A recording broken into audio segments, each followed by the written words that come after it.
Hello everyone, Komal Sharma this side, and here I welcome you all at your own Gargi classes, a place where you can easily get all the informations relevant to your competitive exams. So आज हम उन सारे words उन सारे vocabularies के बारे में बात करेंगे जो कि एक्सट्रैक्टेड है from your editorial discussion of Indian express newspaper on 22 अप्रैल 2021 को. ठीक है. So let's begin with the first word. So your first word here is relentless. Relentless जो कि एक एडजेक्टिव है. सबसे पहली चीज़, relentless का मतलब क्या होता है? नॉट स्टॉपिंग और चेंजिंग. ऐसी चीज़ें ना ही उनको रोका जा सकता है और ना ही उन्हें चेंज किया जा सकता है. तो ऐसी चीज़ों को बेसिकली हम क्या बोलेंगे? Hard, adamant, determined, rigid. ठीक है. तो इस तरीके से हम और भी नेम्स इनको दे सकते हैं जो कि सिनोनिम्स है ऑफ द वर्ड relentless. ठीक है. सो जो चीज़ें कभी बदल नहीं सकती, जिनको रोका नहीं जा सकता, उसको कहा जाता है relentless. ठीक है. एंटोनिम्स क्या हो गए इसके जस्ट ऑपोजिट, जिनको ईजीली मोड किया जा सकता है. So easy, flexible and gentle. So these are the antonyms of the word relentless. ठीक है. इसका यूज़ हम सेंटेंस में इस तरीके से करेंगे. Their relentless use of water caused a flood in their lawn. मतलब कोई रेगुलरली पानी का यूज़ कर रहा है और उसे बंद नहीं कर रहा है. ठीक है. या उससे उसका फ्लो चेंज नहीं किया जा रहा है, तो एक ही एक जगह अगर पानी भरता जाएगा तो ऑब्वियस है फ्लडिंग कंडीशन हो जाएगी. Right. So this is the word relentless, not stopping और changing. Another word is replenish. Replenish जो कि एक वर्ब है.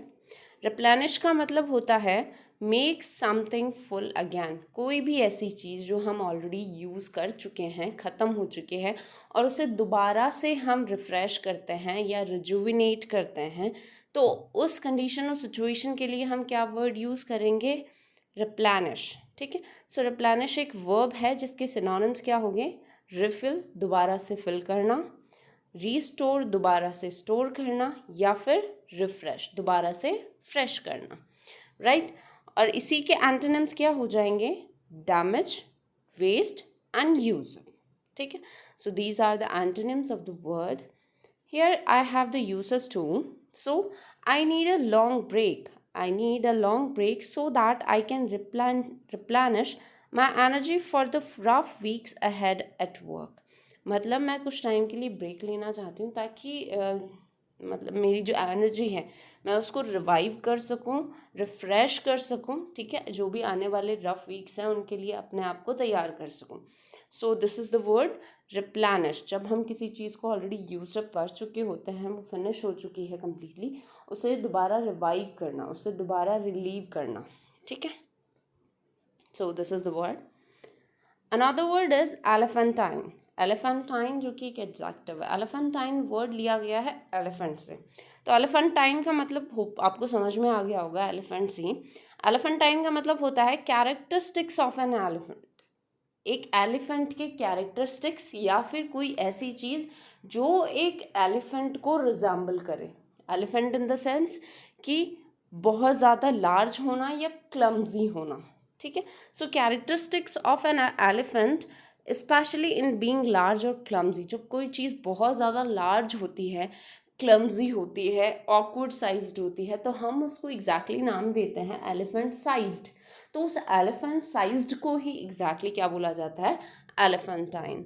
ठीक है. तो इसके सिनोनिम्स क्या हो गए? The things which are large, huge या फिर जायंट. इसी के एंटोनिम्स क्या हो गए? Small and tiny. Right. So she is so tiny she makes me feel elephantine. वो इतनी छोटी सी है कि वो उसके सामने मुझे ऐसा फील आता है कि मैं बहुत ज़्यादा ह्यूज हूँ, बहुत ज़्यादा जायंट हूँ, बहुत ज़्यादा टॉल हूँ. ठीक है. Elephantine. So this is the word elephantine. Another word is dwindle. Dwindle जो कि एक वर्ब है. ड्विंडल का मतलब क्या होता है? To become steadily less. मतलब कंटिन्यू अगर कोई चीज़ कम हो रही है, कंटिन्यू रिगोरियसली अगर कोई चीज़ कम हो रही है, डिक्री हो रही है, डिमिनिश हो रही है, रिड्यूस हो रही है या डिक्लाइन हो रही है, तो उस सिचुएशन के लिए हम वर्ड यूज़ करेंगे dwindle। तो उसके सिनोनिम्स क्या हो गए? diminish, decrease, reduce या decline भी बोल सकते हैं, ठीक है। इसी के एंटोनिम्स क्या हो गए? to enlarge, enhance and raise, ठीक है। जब चीज़ें बढ़ती हैं तो उसके लिए यूज़ किया जाता है enlarge, enhance and raise, right. So usage क्या होंगे इस वर्ड के?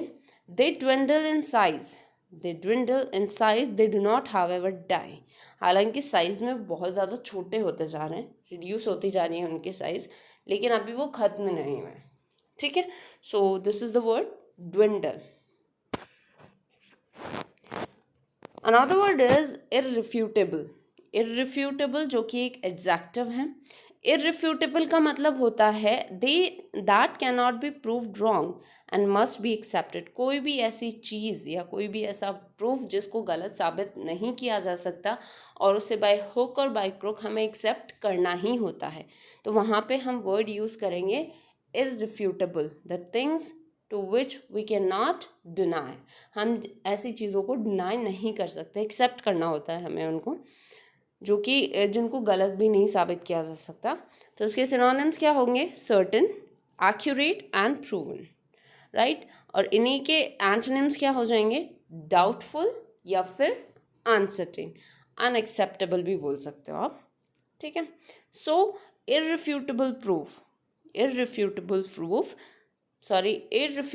proof that they own the only original print of this image। तो इस तरीके से आप इस वर्ड का यूज़ कर सकते हैं irrefutable, right.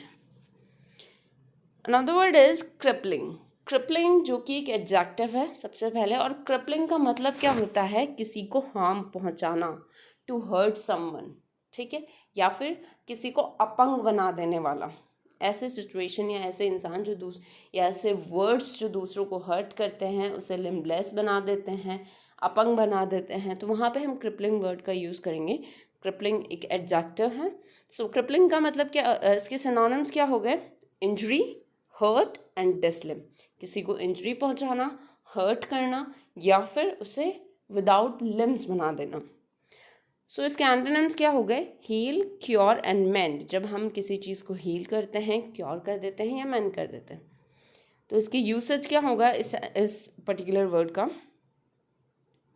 All she had to do was find a way to prevent them from crippling her logic for now, ठीक है। उसको बाय हुक और बाय क्रोक इस तरीके से उनको प्रिवेंट करना है कि वो दूसरों को दूसरों के लॉजिक्स को हार्म पहुंचाने से रुके, ठीक है। तो किसी के कई बार हम दो लोगों के बीच में आर्ग्यूमेंट चल रहा होता है, उस हेटेड आर्ग्यूमेंट में अगर हम नेक्स्ट पर्सन को ऐसे मतलब अब्यूज़ कर देते हैं, कुछ गलत वर्ड यूज़ कर लेते हैं जिससे कि वो नम हो जाए या उसे बिल्कुल डाउन फील हो, तो उस सिचुएशन में जो जो हम हरकतें करते हैं, जो हम टास्क करते हैं, जो हमारा एटीट्यूड या बिहेवियर होता है उस पर्सन को वर्डलेस बनाने का, तो उस सिचुएशन के लिए क्रिपलिंग वर्ड यूज़ होता है, right. Here we have a phrase that is raise the white flag। White flag को राइज करने का क्या मतलब हो जाएगा? सरेंडर कर देना कंप्लीटली, या फिर अपनी हार मान लेना, टू एडमिट डिफीट। तो क्या हो जाएगा? राइज द वाइट फ्लैग का मतलब, बेसिक मतलब होता है टू सरेंडर या फिर टू एडमिट डिफीट, अपनी हार मान लेना। Another word is littered. Littered word जो है वो एक वर्ब है, ठीक है। लिटर्ड का मतलब क्या हो गया? To spread across an area और प्लेस अनटाइडली, मतलब चारों तरफ एक एरिया में या बहुत दूर में कचरा फैला देना बुरी तरीके से, जो कि नावअडेज अगर हम किसी भी सिटी में निकलते हैं, टाउन में निकलते हैं, विलेजेस में निकलते हैं, तो नॉर्मली ह्यूमन बींग्स यही करते हैं कि जो उनके घर का रबिश होता है, जो उनके पास होता है, वो घर से बाहर या पर्टिकुलर एरिया में या आउट ऑफ एरिया कहीं पे भी फैला देते हैं, ठीक है।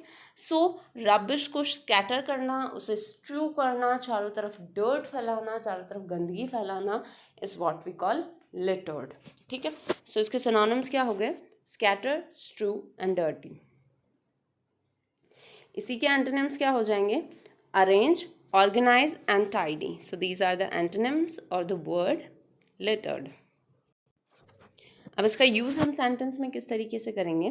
ही ग्लेड एट द ओशन, वो ओशन की तरफ देखता है, एंड स्ट्रॉड अप, और ऊपर की तरफ चलता है, the beach littered with would, और चारों तरफ उस बीच पे क्या फैला हुआ है, वुड, ठीक है, लकड़ी कचरा वगैरह, boats cars to the highway, ठीक है। सो चारों तरफ क्या फैला हुआ है, कचरा फैला हुआ है, कार्स खड़ी हैं जगह जगह अनऑर्गेनाइज्ड मैनर में। सो हर जगह कचरा फैलाना is what we call littered. Another word is frenzy. Frenzy word जो है वो एक नाउन है, सबसे पहली चीज़। दूसरा, इसका मतलब क्या होता है, अनकंट्रोल्ड एंड एक्साइटेड बिहेवियर और emotion that is sometimes violent. मतलब सडनली अनकंट्रोलेबल तरीके से अगर हम, या एक्साइटेड बिहेवियर के साथ अगर हम हमारे इमोशंस को एक्सप्रेस करते हैं, वो इमोशंस वायलेंट होते हैं, तो उस सडन एक्सप्रेशन को, उस अनकंट्रोल्ड सडन एक्सप्रेशन को हम क्या बोलेंगे, फ्रेंजी, ठीक है, जो कि वायलेंट एक्ट है। सो फ्रेंजी वर्ड के सिनोनिम्स क्या हो गए, क्रेज, रेज या फिर फिट, ठीक है। इसके एंटोनिम्स क्या हो गए, काम, पीस एंड हार्मनी, बिल्कुल शांति से काम करना या शांति से रिएक्ट करना। सो इसका यूज़ किस तरीके से करेंगे हम, in a frenzy of rage she hit him, मतलब एकदम से अनकंट्रोलेबल वायलेंट एक्ट की वजह से या अपने गुस्से की वजह से शी हिट हिम, ठीक है। So these are the words और द वोकैबुलरीज जो कि एक्सट्रैक्टेड है from your today's discussion of editorial. So अगर इसके अलावा कोई और वर्ड है आपके माइंड में तो आप कमेंट सेक्शन में पूछ सकते हैं। Thank you so much.